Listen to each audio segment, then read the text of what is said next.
So today we're venturing all the way into Eastern European cooking with something that's not too far from what you'll be comfortable with. Tonight we're making Varna-Style Chicken. Let's give it a taste.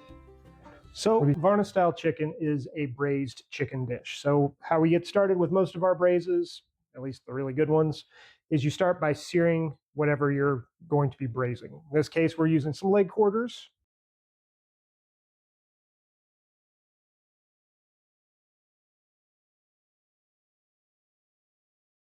We're just looking to give that skin just a little bit of crispy on the outside. And we're just going to season it with just a little bit of salt and pepper.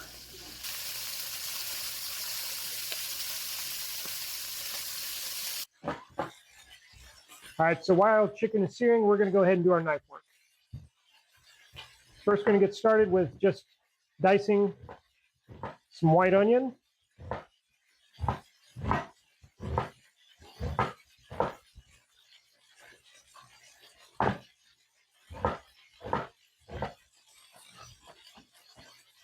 And then you're going to slice some white mushrooms. Now you can use whatever mushrooms you guys like, but I went with button mushrooms because this is kind of a peasant dish. It's kind of one of those simple dishes. You throw it all in a pan, you throw it in the oven to braise, and you kind of forget about it for a little while. So use your favorite mushroom, but just go with whatever mushroom you're feeling.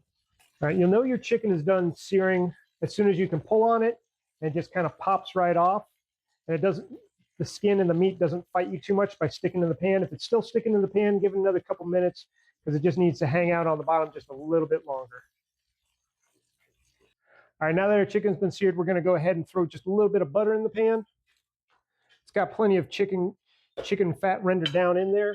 We're just going to give it a little bit of a helping hand. That's where we're going to add our mushrooms and our onions. The next thing we're going to do is mince some garlic. Now, as your mushrooms and onions are starting to sweat, they're going to start to deglaze the bottom of that pan. And once your onions have become a little bit transparent, that's where we're going to go ahead and throw in our garlic. Next, we're going to add a little bit of thyme.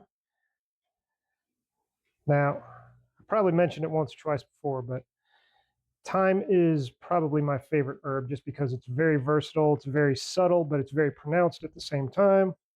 And if you know what you're doing with it, you can even throw it in desserts. It's one of the few herbs that actually kind of crosses the line into savory and sweet.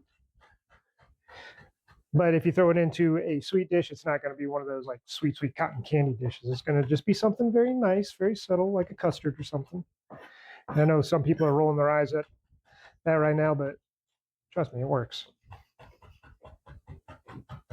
Just need a rough chop, into the pan it goes. Again, this is a very peasant-y style dish, which is one of my favorite styles of dish. Just because peasant dishes always contain so much flavor, they contain so many great ingredients, and it's also very basic cooking methods when it comes to it. You get your stuff, you throw it in a pot, you're done. Soups, braises, a lot of grills. I mean, they just pass the test of time, so we cannot say no to them. Next thing we're going to do is we're going to add a little bit of white wine.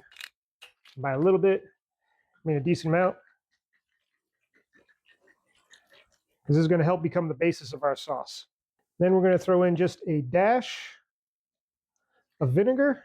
Now, sherry vinegar is what it goes for, but just use something that's kind of dry, nothing too sweet, I guess. You wouldn't want to use apple cider is what I'm saying. No apple cider, no rice wine. That's not where we're at. We're going to do just a splash of mustard as well. Give that a mix. Now, Varna is an Eastern European city. It's the third largest city in Bulgaria. And because of where it sits on the latitude, it sits on the same area as Italy. So you see a lot of crossovers in varying ingredients, such as tomatoes. So we're going to add some canned tomato and just a little bit of tomato sauce. The next thing we're going to do, just give it a stir again.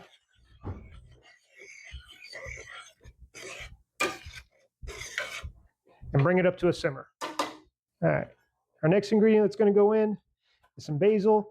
You can throw them in whole if you want, but for me, I just go ahead and give them a nice quick slice. Throw them in. Like I said, very similar to Italian cooking, but very not, because if they hear you say that, they're probably going to get upset. I just had somebody point out that the chicken is still red near the bone. Well, yes, we just seared it. We're not done cooking it yet. So this is where the braising part comes in. We just seared it on the outside to give it that nice crispy coating, put a little bit of flavor into the pan. And now we're going to put the chicken back into the pan and mostly submerge it in our sauce. Now for a braise, typically you only have to worry about the liquid coming up halfway because it's going to be steaming and cooking in there as well. So it'll all fit as long as it all fits, if that makes any sense. But as you can see, not everything is sticking below the liquid line. We're just looking to try to get it all in there. And we're going to throw it into our oven. And we'll throw this chicken juice in there too. Don't let any of it go. All right, once your chicken has come back up to a simmer, take your lid, throw it right on top, and then we're going to throw it into the oven for about 45 minutes to an hour. You're mostly looking just to braise this completely, cook the chicken all the way through, let it get that internal temperature of 165 and make sure there's no pink anywhere left on it. So I'll see you guys on the other side.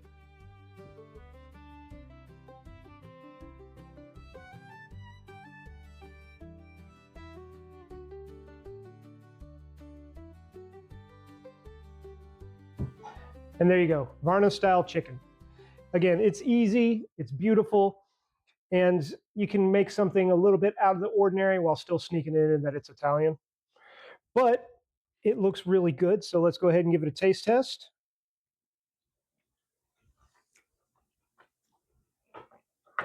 The chicken just melts in your mouth.